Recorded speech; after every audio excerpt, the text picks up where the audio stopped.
wabarakatuh. Perkenalkan, nama saya Cut Putri Roslina, peserta uji kinerja UKM PPG dalam jabatan kategori 2 tahun 2023. LPTK Universitas Negeri Medan, nomor peserta PPG 2015 0158 4375. NIK PPG 9233410990. Selamat menyaksikan.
Silakan membuka pelajaran kita hari ini untuk berdoa.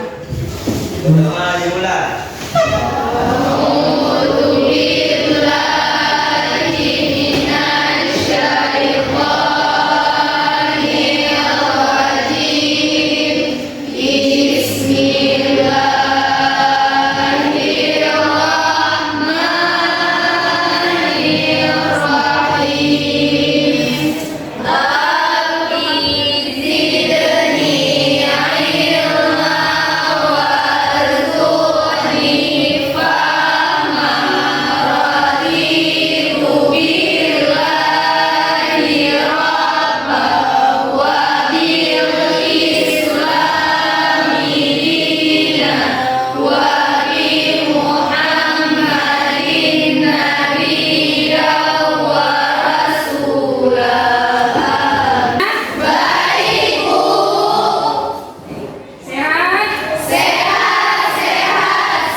Ada ya, ya harus wajib sarapan pagi supaya apa? Supaya badan kita tetap terjaga sehat. Dengan kita terjaga kesehatannya dengan sehat, maka kita pun bisa melaksanakan aktivitas pembelajaran kita hari ini dengan lancar. Oke, siap? Siap. Oke, absensi dulu. 1, 2, ada kawan-kawan yang tidak hadir hari ini?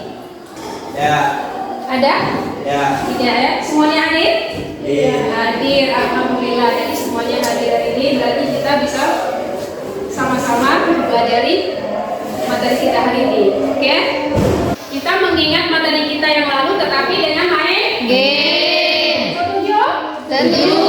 Ya? Siap. Oke. Ibu putar gamenya dulu. Oke? Nah, coba perhatikan layar di depan. Ini adalah game ya yang kita mainkan sekarang untuk mengulang siapa yang masih mengingat materi minggu kemarin. Siapa yang ingin menunjukkan salah satu ini? Siapa, letaknya di mana? Coba dimasukkan ke dalam anggota tubuh yang ada pada layar tersebut. Siapa mau rakit? Boleh? Coba tunjukkan. Silakan maju ke depan.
game, itu berarti kita masih ada yang mengingat materi minggu lalu tentang gerakan. Nah, mudah-mudahan saya ini pada manusia. Oke, ya baik. Sudah paham ya? Siap. Bagi jalan kaki nggak? Ya. Otomatis kita bergerak. Yang bergerak itu apa? Kaki. Kaki kita ada apa aja? Sehingga kita bisa bergerak. Kalian ini gerak nggak? Di jari tangan ibu ada tulang? Ada. Ada otot? Ada. Ada sendi? Ada. Oke. Karena ada tiga hal tersebut, makanya semuanya bisa digerakkan. Nah, jadi sendi, otot, dan tulang itu fungsinya untuk bergerak. Tulang dan otot bekerja sama dalam melakukan pergerakan. Jadi untuk menjaga kesehatan tulang dan otot itu hal apa yang harus kita lakukan? Bisa Bu, Ya, silakan Liza. rutin berolahraga, mencukupi asupan kalsium, mengonsumsi makanan padat nutrisi, dan mengonsumsi suplemen kesehatan tulang. Oke, ada yang mau nambah? Ya, oke, kasih apresiasi buat Liza dulu. Kita akan mempelajari tentang materi gangguan pada sistem gerak. Jadi sebelum kita mempelajari lebih lanjut materi hari ini, maka kita akan mengetahui dulu tujuan pembelajaran kita hari ini. Ya, tujuan yang akan kita capai di pembelajaran kita hari ini. Baik, jadi tujuan pertama ada ya, melalui kegiatan pembelajaran ya dengan pendekatan saintifik menggunakan model pembelajaran problem based learning atau bisa disebut dengan PJBL ya. Peserta didik dapat menganalisis penyebab terjadinya kelainan, gangguan dan cara menghindari atau merehabilitasi berbagai penyakit pada sistem gerak. Sehingga peserta didik dapat membangun kesadaran akan kebesaran Tuhan Yang Maha Esa, kemudian menumbuhkan perilaku disiplin, aktif, bertanggung jawab, dan bekerja sama. Nah, ini tujuan kita yang harus kita capai. Yang akan ditayangkan, disaksikan dulu seperti apa video pembelajaran kita hari ini. Oke? Siap? Siap.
Penyakit itu juga bisa dalam penelitian dan terkadang dapat timbul dengan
PTT, ya. Coba kalian perhatikan, coba dilihat apa kira-kira yang menjadi permasalahan pada gambar tersebut.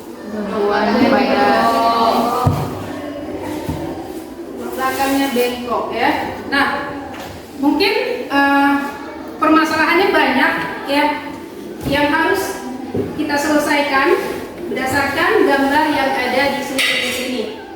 Untuk menyelesaikan masalah-masalah yang ada pada gambar PTT tersebut, nah, kalian nanti selesaikan sesuai sintak yang ada di LKPD, ya. Jadi ibu akan bagikan dulu LKPD-nya nanti, ya. Setelah kita membagikan kelompok, jadi kita bagikan kelompok dulu, kelompok kecil secara heterogen ke dalam beberapa kelompok. Nah, ibu akan bagikan LKPD dulu di kelompok 1.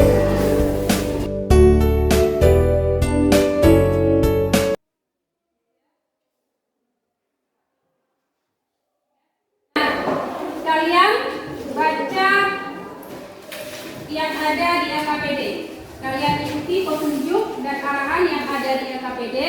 Kemudian diskusikan bersama teman-teman kalian dan selesaikan apa yang diminta di LKPD. Sudah paham? Sudah. Ya, kalau yang masih kurang paham, boleh ditanyakan ke ibu nanti. Siap? Siap. Silakan ibu jaga. Baik.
Assalamualaikum warahmatullahi wabarakatuh. Waalaikumsalam warahmatullahi wabarakatuh. Kami dari kelompok 1 akan mempresentasikan hasil daripada kelompok kami yang bertema gangguan sistem gerak.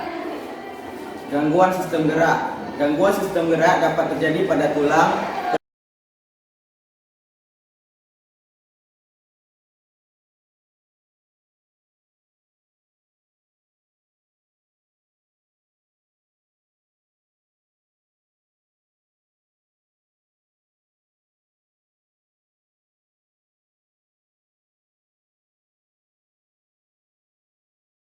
gangguan sistem gerak dapat terjadi pada tulang, persendian, dan pada otot. Penyebab gangguan bermacam-macam, seperti infeksi mikroorganisme, kerusakan fisik akibat kecelakaan, kekurangan garam, mineral, dan vitamin, beban aktivitas yang berlebihan, dan lain-lainnya. Gangguan pada tulang. Fraktur adalah patah tulang. Gangguan ini terjadi jika tenaga yang melawan tulang lebih besar daripada kekuatan tulang. Jenis dan parahnya patah tulang dipengaruhi oleh usia, kelenturan tulang, dan seberapa besar kekuatan yang melawan tulang. Contohnya, fraktur simplex, fraktur patologi, patah tulang kompresi, dan fraktur karena tergilas yang menyebabkan keretakan dan kehancuran tulang. Gangguan tulang belakang merupakan dari distrofil otot, sindrom Marfan, sindrom Down, sikap tubuh yang buruk, dan penyakit lainnya. Contohnya kifosis, lordosis, sublubrikasi, dan skoliosis. Skoliosis adalah tulang belakang yang melengkung ke samping kiri atau ke kanan yang membuat penderita bengkok ke samping atau ke kanan. Ada beberapa contoh gangguan fisiologis. Contohnya osteoporosis, layu semu, dan hidrosefalus. Hidrosefalus adalah gangguan aliran cairan di dalam otak atau menyebabkan pelebaran rongga tempurung otak sehingga kepala membesar.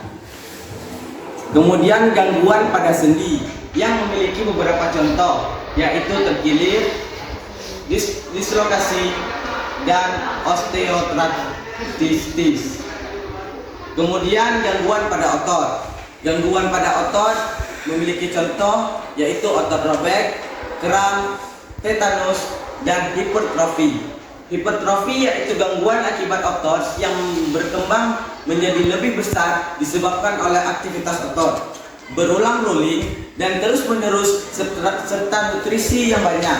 Ini terjadi pada orang yang sering berolahraga atau bekerja keras. Sekian presentasi dari kelompok saya kembalikan pada moderator. Demikian hasil presentasi dari kami buka 4 sesi pertanyaan. Ada yang ingin bertanya? Ada. Oke, baik, silakan. Saya Rahma Fitri, perwakilan dari kelompok 4 ingin bertanya. Bagaimana cara melakukan pencegahan terhadap seseorang yang mengalami gangguan kelainan pada sistem gerak? Oke, kasih dulu tepuk tangan buat yang bertanya. Kita tampung dulu ya pertanyaannya ya. Oke, pertanyaan kedua silakan. Yang ada bertanya. Oke, silakan. Perkenalkan, nama saya Cerita Safira, saya perwakilan dari kelompok 2. Saya ingin mengajukan satu pertanyaan, yaitu jika seorang mengalami gangguan skoliosis, bagaimana cara mencegah penyakit skoliosis tersebut? Oke, tepuk tangan dulu untuk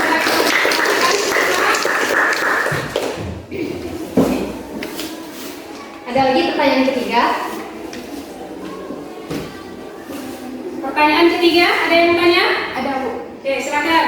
Saya Sadi Putri Aurelia, perwakilan dari kelompok 3, ingin bertanya, apa akibat bagi seseorang yang terkena osteoporosis dalam jangka waktu lama? Lantas apa penyebabnya secara jangka panjang? Oke, kita tepuk tangan dulu Pak. Pertanyaan keempat. Oke, ada pertanyaan keempat. Ada yang bertanya? Assalamualaikum warahmatullahi wabarakatuh. Waalaikumsalam warahmatullahi wabarakatuh. Perkenalkan, nama saya Citrina Tuliza, saya perwakilan dari kelompok 4 ingin bertanya. Saya melihat pada orang yang mengalami patah tulang pada anak-anak lebih cepat penyembuhan dibandingkan pada orang dewasa. Dan saya ingin tanyakan, kenapa bisa lebih cepat penyembuhan pada anak-anak dibandingkan orang dewasa? Oke, kita berikan tepuk tangan dulu buat yang bertanya.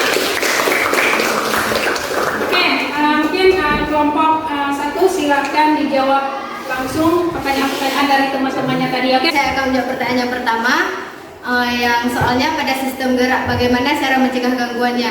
Yang pertama, rutin bergerak dan beraktivitas fisik. Yang kedua, biasanya berolahraga minimal 30 menit selama 3 hingga 5 hari per minggu. Yang ketiga, biasakan pola makan bergizi seimbang, mencakup kalsium dan vitamin D harian. Yang keempat, hindari merokok. Yang kelima, utamakan keselamatan saat berkendaraan dan bekerja. Oke, tepuk tangan dulu udah jawab satu. Saya akan menjawab pertanyaan yang kedua, yaitu cara mencegah penyakit skoliosis tersebut. Mulai dari deteksi dini, melatih postur tubuh, mengonsumsi nutrisi, olahraga teratur, dan menghindari tubuh untuk duduk terlalu lama. Langkah-langkah ini dapat dicoba praktikkan untuk mengelola skoliosis. Oke, siap, tepuk tangan dulu yang soal kedua. Pertanyaan yang ketiga yaitu tentang penyebab seseorang terkena osteoporosis. Osteoporosis dapat mengakibatkan menurunnya kekuatan tulang dan meningkatnya kerapuhan tulang. Dampak terburuk dari osteoporosis adalah terjadinya patah tulang. Beberapa faktor risiko yang menyebabkan osteoporosis adalah asupan zat gizi yang tidak seimbang. Oke, pertanyaan ketiga, tepuk tangan dulu. Baik, kami akan menjawab pertanyaan yang keempat, yang soalnya kenapa patah tulang pada anak-anak lebih cepat penyembuhannya dibanding pada orang dewasa? Karena patah kaki pada anak-anak lebih cepat sembuh daripada patah tulang pada orang dewasa. Karena tulang anak-anak lebih banyak mengandung zat perekat atau kolagen yang membantu dalam proses penyembuhan patah tulang. Oke, tepuk tangan sekali lagi untuk Terima kasih dari kami akhiri. Assalamualaikum warahmatullahi wabarakatuh. Waalaikumsalam warahmatullahi wabarakatuh. Oke, kita berikan apresiasi sekali lagi. Baik, tadi kita sudah sama-sama menyaksikan presentasi ya. Jadi tentang gangguan sistem gerak. Jadi, gangguan sistem gerak ini ada gangguan pada tulang, kemudian ada gangguan pada sendi, kemudian ada gangguan pada otot. Nah, tadi juga sudah disebutkan gangguan pada tulang itu ada faktor salah satunya, ya. Contohnya ada faktor simplex, kemudian ada patah tulang. Nah, kemudian kalau ada selain faktor, kemudian juga ada gangguan tulang belakang. Gangguan tulang belakang ini contohnya apa? Yaitu kyphosis, lordosis, kemudian skoliosis, yaitu yang ada seseorang itu mengalami tulang belakangnya bengkok. Nah, itu merupakan kelainan daripada skoliosis. Kemudian juga ada gangguan fisiologis. Nah, salah satunya apa? Namanya hidrosefalus. Hidrosefalus ini yang orang-orang mengalami badan kekar. Ini akibat sering berolahraga yang setiap saat sehingga terjadilah ototnya kekar. Jadi perubahan pada otot. Ya, dan itu namanya hidrosefalus. Oke. Kemudian pada gangguan sendi. Pada gangguan sendi ada dislokasi, kemudian ada osteoartritis. Kemudian juga ada gangguan pada otot. Gangguan pada otot ini ada otot robek, kemudian ada kram, ada tetanus, ya, ada hipertrofi yang terakhir ya. Nah, ini merupakan kumpulan-kumpulan daripada gangguan pada otot. Hari ini mari kita simpulkan sama-sama materi kita, yaitu gangguan sistem gerak. Ya, ada yang mau menyimpulkan? Ada? Kita simpul sama-sama, oke? Oke ya. Jadi gangguan sistem gerak ini ada tiga. Yang pertama ada gangguan pada tulang. Yang kedua ada sendi. Yang ketiga ada otot. Nah, kemudian kita lihat gangguan pada tulang apa aja? Ada faktor. Contohnya faktor dijelaskan sama teman juga ya waktu presentasi. Kemudian ada faktor tulang kompresi, ya. Kemudian ada gangguan tulang belakang, ya kan? Gangguan tulang belakang. Kemudian ada gangguan fisiologis. Kemudian gangguan pada sendi, yaitu ada kekilir atau namanya juga kesleo. Kemudian ada dislokasi, kemudian ada osteoporosis dan banyak lagi sebenarnya ya. Oke, kemudian satu lagi gangguan pada otot. Gangguan pada otot yaitu ada kram. Sering kita melihat orang kram, ini salah satu gangguan pada otot. Yang sering kita mengangkat beban tiba-tiba tangan kita tuh merasa kram. Ini merupakan salah satu gangguan terjadi pada otot. Kemudian ada tetanus, ya. Kemudian juga ada otot robek. Otot robek ini sering terjadi pada orang yang melakukan olahraga kemudian tiba-tiba jatuh, maka terjadi luka sehingga ototnya robek. Oke, dari kesimpulan tersebut ada yang ingin bertanya? Sudah paham? Yang telah memahami materi ini, maka minggu depan bisa kita lanjutkan dengan materi yang baru. Jadi mudah-mudahan memang ibu berharapkan materi apa yang kita pelajari hari ini merupakan materi yang bisa kita manfaatkan di lingkungan rumah kita, di kehidupan sehari-hari. Jadi bisa bermanfaat bagi kita pribadi, kemudian juga bagi orang-orang di sekitar. Sebelumnya kita akan melakukan evaluasi, tetapi kumpul dulu LKPD-nya dan rapikan kursi dan meja dulu. Jadi kita akan melakukan evaluasi. Nah, waktunya cuma 3 menit untuk jawab 2 soal. Siap? Ya.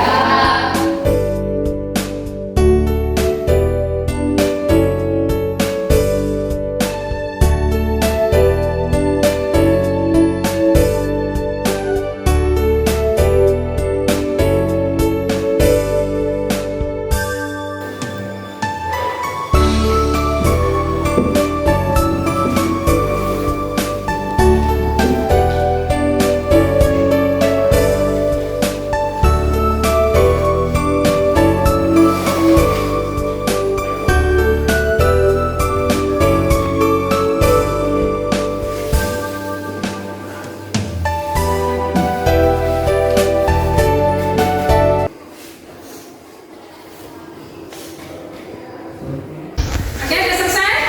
Sudah. Sekarang silakan dikumpulkan.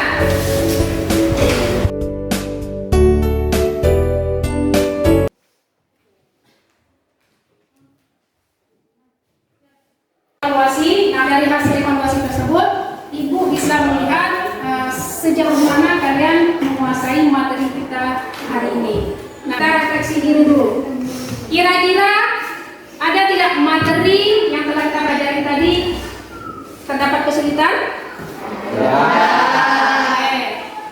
Kalian tertarik dengan materi tersebut? Tertarik. Kalian memahami? Memahami.